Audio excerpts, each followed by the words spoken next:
Donc, Bismillah ar-Rahman ar-Rahim. On va commencer, Inch'Allah, par parler un peu de l'histoire de la Kaaba. Et donc ça, c'est la première Kaaba telle qu'elle était à l'époque de Ibrahim, alayhi as-salam, telle qu'elle a été construite à son époque, il y a plus de 2500 ans, on va dire, avant même la naissance du prophète, sallallahu alayhi wa sallam. Après, les savants divergent. Est-ce que Ibrahim, alayhi salam, il est le premier à avoir construit la Kaaba? Ou est-ce que la Kaaba a été construite pour la première fois par Adam? Beaucoup pensent que pour la première fois, elle a été construite par Adam, que ça a été le premier temple construit par les hommes pour Allah subhanahu wa ta'ala, mais que son temple, il a été détruit et il a été anéanti à l'époque de Nuh alayhi as-salam avec le déluge. Quant à Ibrahim alayhi as-salam, on pense que bien entendu, il a été guidé par Allah subhanahu wa ta'ala dans le désert et il a fait donc cette Kaaba à partir des bases sur laquelle, de la Kaaba, de Adam alayhi as-salam. Donc voilà, je ne vais pas rentrer dans les distances spécifiques de cette Kaaba, il y aurait beaucoup à dire, mais ce qu'il faut noter, la hauteur, ce n'est pas une Kaaba qui est très haute à cette époque-là, mais qui fait 4 mètres de hauteur. Ça, il faut le noter. Et le mur, regardez, c'est un demi-cercle au final. C'est un demi-cercle, ce n'est pas comme aujourd'hui du tout. Et ensuite, autre point, elle est assez longue, donc ce n'est pas du tout un cube, mais plutôt un rectangle. Et il y a 2 portes, cette porte-là et cette porte-là qui est derrière. Donc ça, c'est la Kaaba telle qu'elle était à l'époque de Ibrahim alayhi as-salam. Là, non, ça c'était un endroit pour se reposer, pour se poser à l'intérieur, pour ranger des objets, donc rien de spécial. Donc ici, maintenant, on est face à la Kaaba telle qu'elle était à l'époque de la Jahiliya, si vous voulez, quand le prophète Mohammed sallallahu alayhi wa sallam, il avait 36 ans. Donc il y a eu des rénovations. Alors je vous raconte un peu l'histoire. En bref, Inch'Allah, la Kaaba menaçait de s'écrouler. Donc Mohammed sallallahu alayhi wa sallam a 36 ans, il n'est pas encore prophète, car il reçoit la première révélation à l'âge de 40 ans.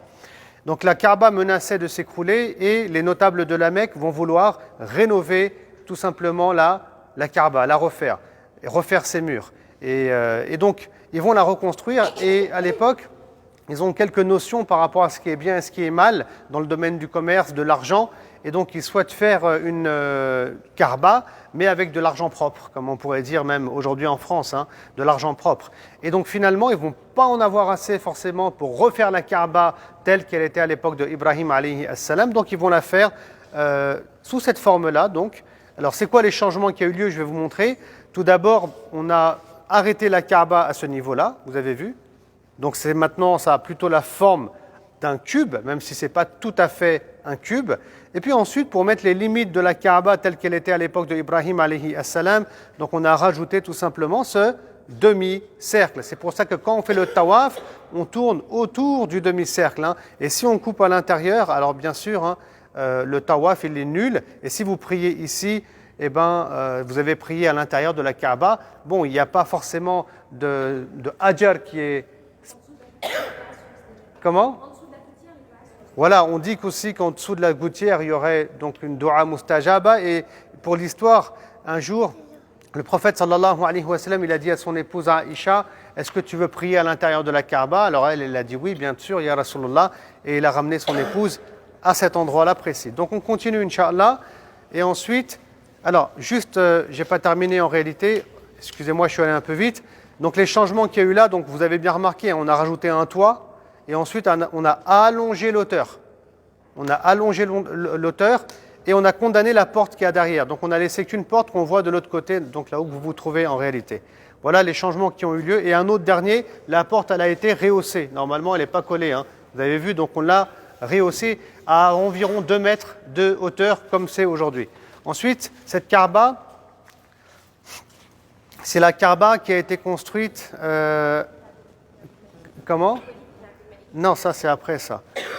Donc ça c'est, je réfléchis rapidement, donc ça parce que la Kaaba elle a été détruite à l'époque de Abdallah ibn Zubayr, radiyallahu ta'ala anhu.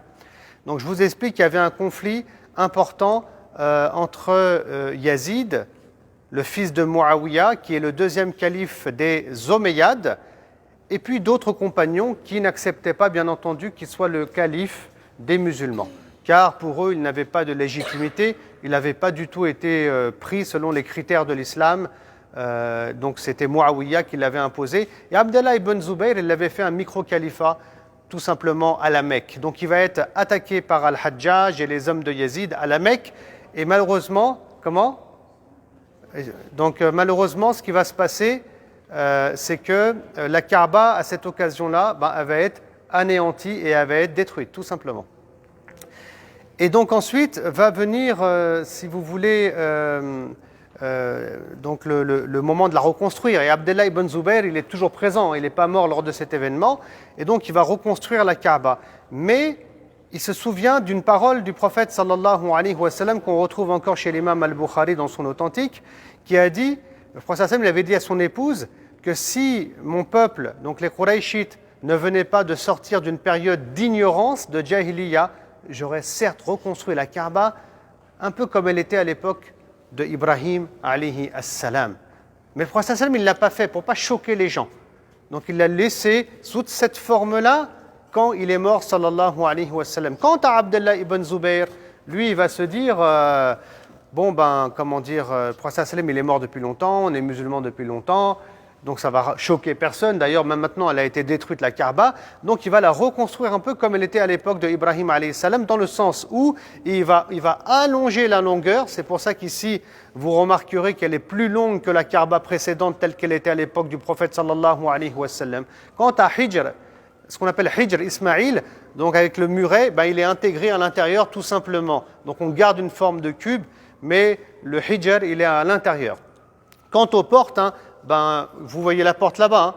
Donc moi aussi j'ai une porte ici, comme à l'époque de Ibrahim alayhi salam, et les portes, elles ont été rabaissées au niveau du sol. Et ensuite, on est à cette époque-là, donc là on ne va pas s'attarder, c'est à l'époque de Al-Walid, c'est ça, Ibn Abdel Malik, donc toujours sous les Omeyyades. Et bien sûr, lui, il va partir d'un autre principe très intéressant. Il va dire, non mais attendez, le prophète sallam, certes, il avait un souhait, qu'elle soit un peu comme à l'époque de Ibrahim, mais c'est un souhait, il ne l'a pas fait concrètement. Et quand on dit qu'il faut suivre la sunna du prophète sallallahu alayhi wa sallam, il ne s'agit pas de suivre ses désirs et ses souhaits, mais ce qu'il a fait concrètement et réellement, ses actes. Et donc, pour lui, il faut reconstruire la Kaaba comme elle était à l'époque du prophète sallallahu alayhi wa sallam, car la sunna, c'est les paroles, les actes réels du prophète sallallahu alayhi wa sallam et ses approbations. Donc il va la détruire pour la reconstruire comme elle était à l'époque donc du prophète sallallahu alayhi wa sallam. Et après, il y en a d'autres qui vont vouloir, dans leur ijtihad, reconstruire la Kaaba comme elle était à l'époque de Abdallah ibn Zubayr.